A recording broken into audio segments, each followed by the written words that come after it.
5 साल बाद कैलाश मानसरोवर यात्रा एक बार फिर से शुरू होने जा रही है। इस यात्रा के लिए श्रद्धालुओं को ऑनलाइन आवेदन करना होगा। भारतीय विदेश मंत्रालय ने कहा है कि आवेदन की अंतिम तारीख 13 मई 2025 है। पहली यात्रा लिपुलेख के रास्ते 30 जून को नई दिल्ली से शुरू होगी। हर साल करीब 900 भारतीय श्रद्धालु कैलाश मानसरोवर की यात्रा करते हैं। हिंदू धर्म की मान्यता के मुताबिक भगवान शिव कैलाश मानसरोवर में ही निवास करते हैं। इसका जिक्र कई पवित्र हिंदू ग्रंथों में है।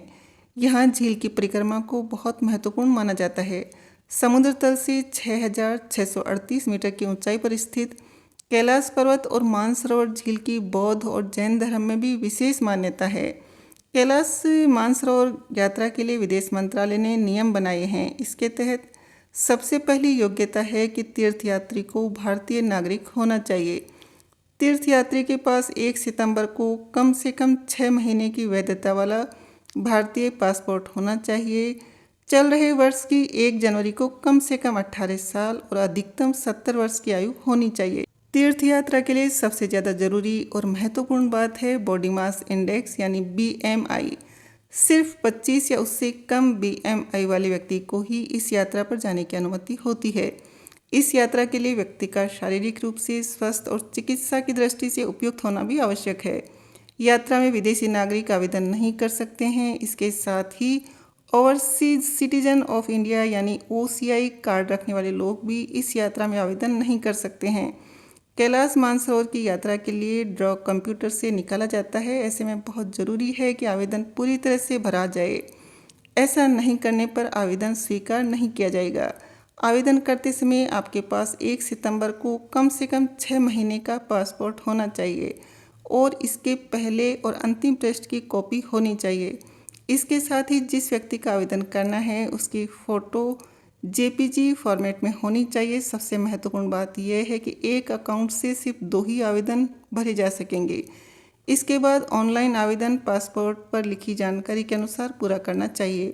नाम, पता या फिर किसी भी जानकारी के छिपाए जाने पर आपको यात्रा से रोका जा सकता है। इस यात्रा के लिए सफल ऑनलाइन आवेदन के बाद विदेश मंत्रालय ड्रॉ से तीर्थ यात्रियों का चुनाव करता है। ड्रॉ के साथ ही यात्री के मार्ग और बैच का आवंटन कर दिया जाता है।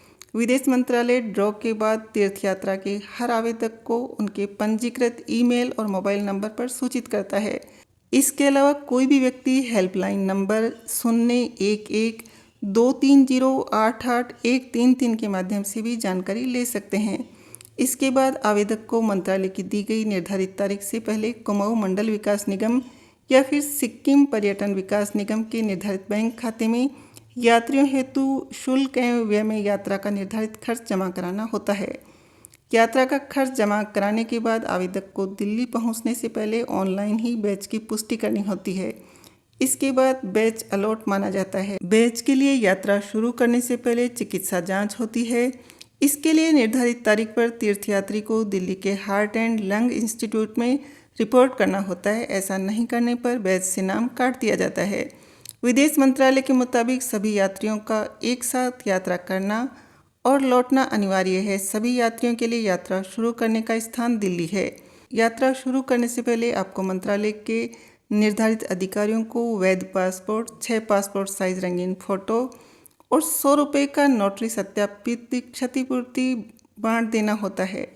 इसके साथ ही आपात स्थिति में हेलीकॉप्टर निकासी के लिए एफिडेविट और चीनी क्षेत्र में मौत के बाद पार्थिव शरीर का वहीं अंतिम संस्कार करने का सहमति पत्र भी देना होता है।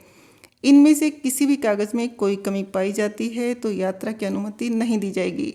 विदेश मंत्रालय कैलाश मानसरोवर यात्रा का आयोजन हर साल जून से सितंबर के दौरान 2 अलग अलग मार्गों लिपुलेख दर्रा उत्तराखंड और नाथुला दर्रा सिक्किम से कराता है।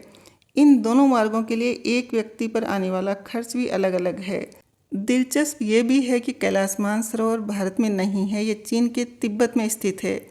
भारतीय विदेश मंत्रालय के अनुसार कैलाश मानसरोवर यात्रा को कोई भी निजी संस्था लिपुलेख दर्रा उत्तराखंड और नाथुला सिक्किम से आयोजित नहीं कराती है।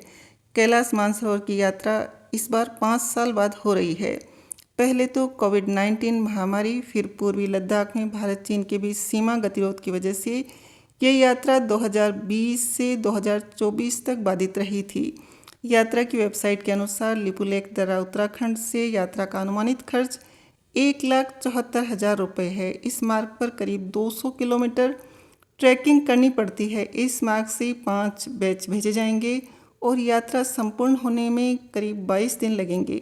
वहीं नाथुला दर्रे से अगर कोई व्यक्ति यात्रा करता है तो यह अनुमानित खर्च 2,83,000 रुपये हो जाएगा। इस मार्ग पर करीब 36 किलोमीटर की ट्रैकिंग करनी होती है। इस मार्ग से 10 बैच जाएंगे और यात्रा 21 दिनों में पूरी होगी।